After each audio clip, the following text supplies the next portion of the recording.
বর্ষার আগেই মাতারবাড়ি গভীর সমুদ্র বন্দরে নাব্যতা ফিরিয়ে আনতে চায় কর্তৃপক্ষ। ইতোমধ্যেই শুরু হয়েছে ড্রেজিং কার্যক্রম, ফলে কয়লাবাহী মাদার ভেসেল সহজেই নোঙর করতে পারবে প্রকল্প এলাকায়। নিজস্ব ব্যবস্থাপনায় ড্রেজিংয়ের উদ্যোগে সাশ্রয় হচ্ছে প্রায় 500 কোটি টাকা। চট্টগ্রাম থেকে বিপ্লব মজুমদারের ক্যামেরায় হাসান ফেরদৌসের তথ্যে ডেস্ক রিপোর্ট।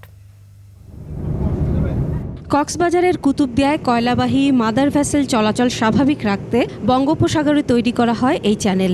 2029 থেকে এই বন্দরের কার্যক্রম শুরু হওয়ার কথা। জাইকার অর্থায়নে তৈরি 14.3 কিলোমিটার দীর্ঘ মাতারবাড়ি গভীর সমুদ্র বন্দর চ্যানেলটি 2023 সালের 20 সেপ্টেম্বর বন্দর কর্তৃপক্ষের কাছে হস্তান্তর করে coal power generation company Bangladesh limited. গভীর এই সমুদ্র বন্দরের বাণিজ্যিক কার্যক্রম চালুর আগে প্রথমবারের মতো চ্যানেলটি রক্ষণাবেক্ষণে ড্রেজিং শুরু করেছে কর্তৃপক্ষ। দেশের একমাত্র ট্রেল সাকশন হপার ড্রেজার খনক এর মাধ্যমে চলছে এই ড্রেজিং। এখানে মাটিটা সাধারণত কাদা মাটি, বাট কর্ণফুলী চ্যানেলের মাটিটা বালি মাটি, তো ওই মাটিটা খুব সহজে উঠে যায়, বাট এই মাটিটা উঠাতে একটু টাইম লাগে। বন্দর সংশ্লিষ্টরা জানান, মাতারবাড়ি চ্যানেলের গভীরতা 15.42 মিটার হলেও কাদা ও পলি জমে এখন দাঁড়িয়েছে 10 থেকে 12 মিটার।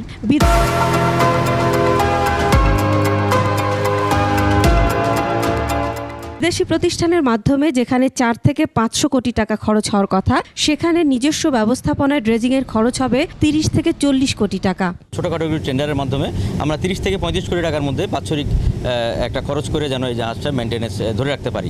এদিকে চট্টগ্রাম বন্দরে নৌ যোগাযোগ স্বাভাবিক রাখতে কর্ণফুলী নদীতে ড্রেজিং অব্যাহত রাখার কথা জানিয়েছেন বন্দর চেয়ারম্যান।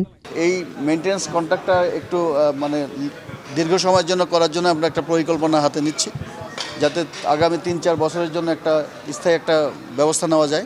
মাতারবাড়ি গভীর সমুদ্র বন্দরের নাব্যতা রক্ষায় প্রথম পর্যায়ে ড্রেজিং কার্যক্রম আগামী বর্ষার আগেই শেষ হবে। এতে নৌ পরিবহন কার্যক্রম স্বাভাবিক থাকবে বলে আশা সংশ্লিষ্টদের। Masum আলিসা, desk report, 21 television.